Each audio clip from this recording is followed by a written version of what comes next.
Hello my friends, today we are going to be painting up Tom Hanks' character Captain Miller from the iconic 1998 film Saving Private Ryan, down here in 1/35th scale.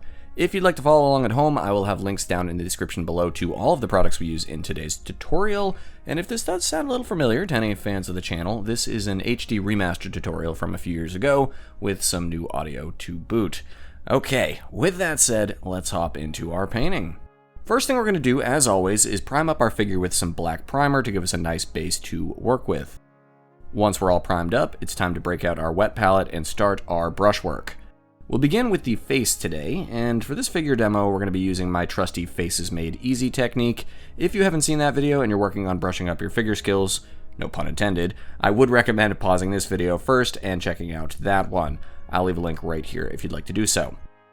So we're starting out with some Vallejo Flat Flesh as our base skin tone, and we're going to water that down to a nice thin glazed consistency with a bit of tap water. We want to start laying down our base flesh tone here. You'll see that the paint is very thin and runny, but that's okay. We want to slowly build up our layers here so we don't glob on too much of this paint and obscure our face sculpt. Approach this step patiently and add a few layers until you get a nice even base coat like this. While we've got our flat flesh loaded up, we might as well also paint in our hands. We can do that now as well. Okay, with our base flesh tone down, now it's time to work on our first warm wash. This wash is going to help add some life and a little redness to our figure's face. It's going to seem a bit aggressive at first, but don't worry, we've still got some work to do here. You'll see how this wash settles nicely into the details of our face, particularly the mouth, around the nose, and the eyes, which is exactly what we're looking for.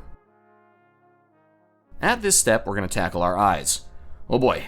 And guess what? At this scale, we're going to keep it super simple. We're going to very carefully draw in two tiny little blue dots into our eye sockets. No whites of the eyes needed here. And I know these look a little googly right now, but that is okay. When we do our final wash phase, it's going to help reinforce our eyelids and make this look a little more natural. So trust the process here. Once our eyes are set, we're going to grab our flat flesh once again and do another light coat over our first warm wash. We want to focus this time on all the raised areas of the face and avoid our mouth, our eyes, nostrils, etc. This will help lighten up the fleshy bits of the face and leave some life and contrast in these little details here. Once that's dry, we're going to do yet another final warm wash, but this time we're going to keep it a little lighter than the first time around. You can wipe off your brush with a paper towel and remove any excess if the wash is pooling at all where you don't want it. We want to get a nice even layer across the full face here. Alright, looking pretty good. I know he looks a little red right now, but once we paint up his uniform and do our final wash at the end, it's all going to balance out nicely. The last thing we want to do on our face here is add a little bit of 5 o'clock shadow to Mr. Hanks to get that war-weary appearance of Captain Miller. To do this, we're going to take a super fine brush and some very, very thin down tan earth and start working it in along his jawline on his chin. Less is more here. We don't want a full drawn on beard, just a little touch of shading to get that scruff look. Go slow, work in several layers, and you'll be right there.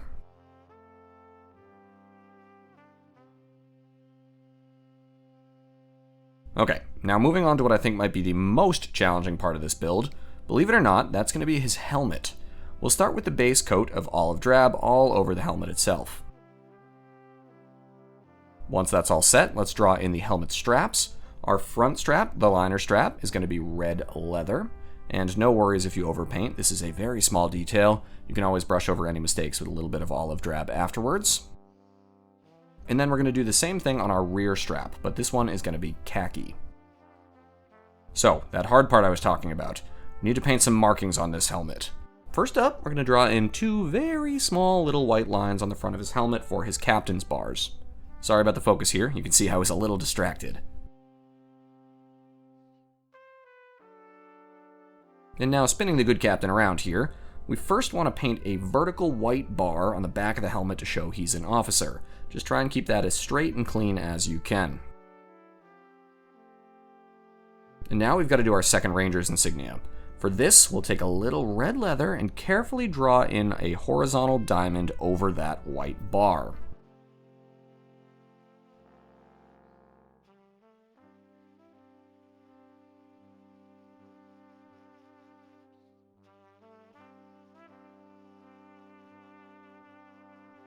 And once we're happy with that shape, we're going to do the absolutely crazy work of drawing in a black 2 inside that diamond. This is absurdly small, so anything closely resembling a 2 is probably going to cut it. Okay, we can catch our breath now. Let's move on to the rest of the body. A good rule of thumb when you're working on uniforms that are complicated like this is to work from the inside out, hitting the hardest to reach spots first and working out to the outside of the uniform. Our first layer will be his undershirt, and we're going to paint this in using a nice deep brown for some contrast against all the drabs and the khakis we're about to use later. Once the shirt is all set, we're going to start blocking in our M41 uniform jacket here with some khaki. This is going to be the main layer of our torso painting work. Okay, our jacket is all set now. You'll notice that Captain Miller is wearing what's called an assault vest, which is a unique piece of kit that was issued to select units landing on the Normandy beaches. These were supposed to be a clever alternative to standard infantryman webbing, but they proved to be kind of hot and bulky, and a lot of GIs discarded them pretty quickly after the landings. So, interesting little piece of equipment for us to paint here today. We're going to paint up our assault vest using some German camo beige. It's a similar shade to our khaki, but a little bit lighter, so it'll give us a subtle bit of variation between our M41 jacket and our assault vest. Okay, once that vest is blocked in, let's hop down to our pants and get that next big chunk of painting out of the way. We're going to paint these up in some olive drab, the same as we used for our helmet.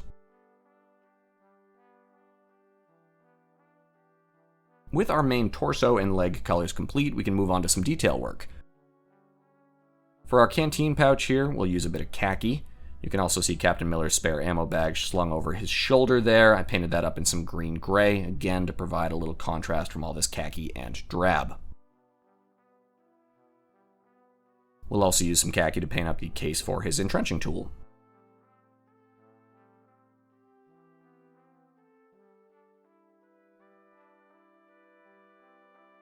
The holster for Captain Miller's 45 sidearm will be red leather, nice little pop of color there.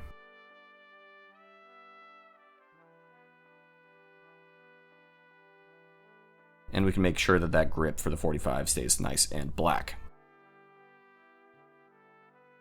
For the wood grips and the stock of his M1A1 Thompson, we're going to use some camo medium brown.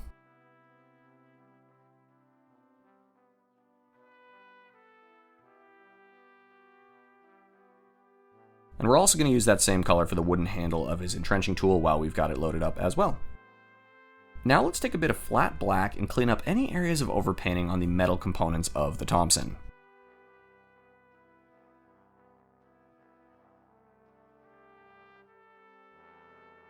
For the strap of the M1A1, we're going to use a bit of our khaki once again.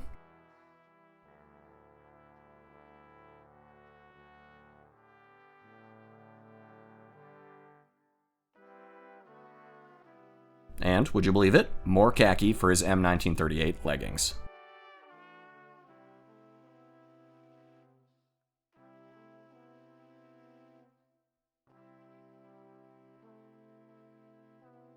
Once we have those leggings blocked in, we can take our red leather once again and paint in the captain's boots. And after the boots are painted, we can come back and complete those little khaki straps that go underneath the boot. Okay, next we're going to grab some of that same blue we used way back for our eyes and start to paint in the Ranger patch on the left side of his M41 jacket. Fortunately, this is already lightly sculpted into the figure, so we just need to follow along the lines and paint this in nice and blue. And to wrap up our main painting phase, let's take a little white aluminum and dry brush that on the metal components of the Thompson. This is going to help give us a nice little metallic look and feel and accentuate the lovely details of this weapon sculpt. Okay, with our painting portion done, it is now time to move on to the critical phase of weathering. Here you can see I've sprayed the whole figure with a gloss varnish coat to protect all of our painting work so far. Once that varnish coat is nice and dry, we're going to pop Captain Miller off of his painting jig and quickly clean up any of the excess glue on the bottom of his boots. And now we're going to attach him to this nice little figure base that came with the kit to help him stand nice and securely.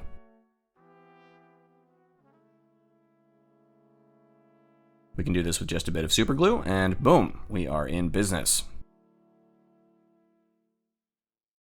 Now, if you've seen any of my figure tutorials before, you know that my trusty weathering technique is a simple yet effective one. We're going to take a bit of enamel dark wash and we're going to sludge this all over our figure. Now, this will obviously look super messy at first, but don't worry, the magic happens when we start the cleanup process. This wash is going to flow into all the nooks and crannies of our sculpt, helping to accentuate some of the littlest details and create some artificial shadow in all the recesses of his uniform and the darker parts of his face. In addition, it's going to give us a nice bit of grimy effect. We don't want our uniform looking too factory fresh, of course. Once our wash is all applied, we're going to take some enamel odorless thinner and start removing any of the excess wash we don't want on our figure.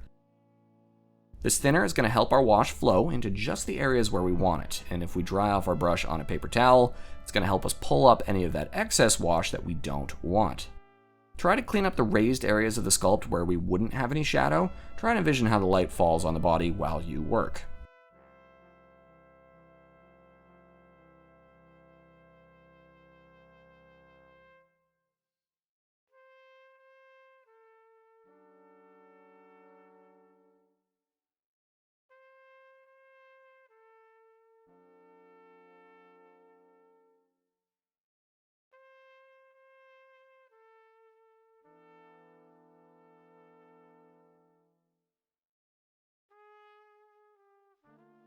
And once we're happy with how everything is looking, we're going to walk away for a while and let this enamel product dry completely before we keep on working.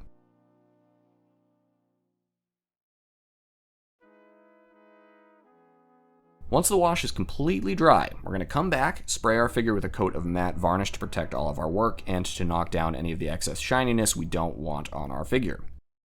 And now, all that is left to do is remove the captain from his painting jig, and there you have it. Your very own 1/35th scale Captain Miller from Saving Private Ryan. Super cool to recreate such an iconic character from one of my favorite films. So, thank you guys for tuning in. Until next time, my friends, be well, happy building, cheers.